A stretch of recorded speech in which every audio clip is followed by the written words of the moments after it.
pindo. Yeah, friend pindo. Pindo. Ah, no pindo. Hayi. Uthetha lento ungavakali. Sindoni pinda wo. Pindo kungena. Okay. Kaloku uyakhumbula uba irent wena ubhatele kancinci uyebo. Hayi, usaware yoyo. Losowenzela. Atimuthatha kapera. Noba kupera man, awubhatela karandi uphinda Uthatha kapera, uyazubhatela kwamanye wapera. Upera mapera ndo ndifuna imali, ndifuna mapera mna. Awukapheli. Awusathu wapera, uyazupera ndozobhadala. Uyadetha wena. Hayi, andikurovi, vula gate. Andikorowi mna, andikorowi. Lento ndiyabangela ndiyakuvulela. Andikubethi man, vula gate. Oh, ndethi. Noma. Samali ke ngoku zanetha njani? Ufuna umsebenzini ake? Ya, umsebenzini, but imali andipeyanga. Ukuthi awupeni. Andiyazi, But story, Unobutsotsi wena, hayi? Ize nawutsotsi. Awutsotsi.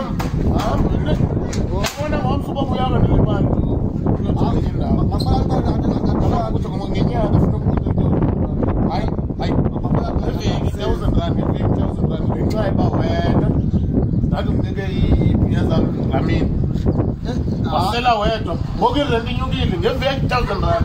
Akusheki nokuhlekisa. Wena. Ngiyazobhadala, but maperere ngimwenzi.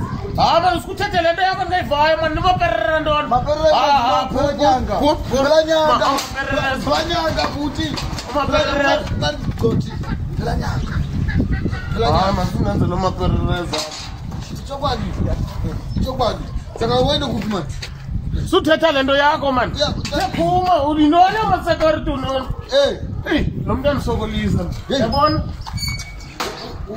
Uzuphinda usele wedwa wena uzawubonakala. Banyusa everyday. Banyusa everyday ubusela wedwa. Banyusa everyday. Nami ufuna uzohlala everyday. Jo. Anoba ndoyini. Nyuka namaperereza wakho nyuka. Sendifika usemnyango ndiyakuxelela. Amaperekeza ntoni? Khawuhambe mani.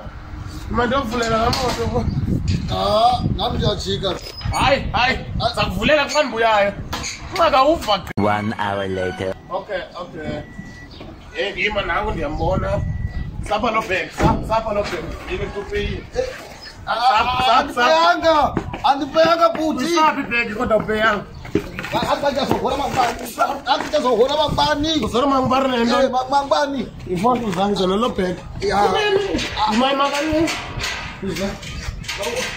Uzazi phithwa. Bani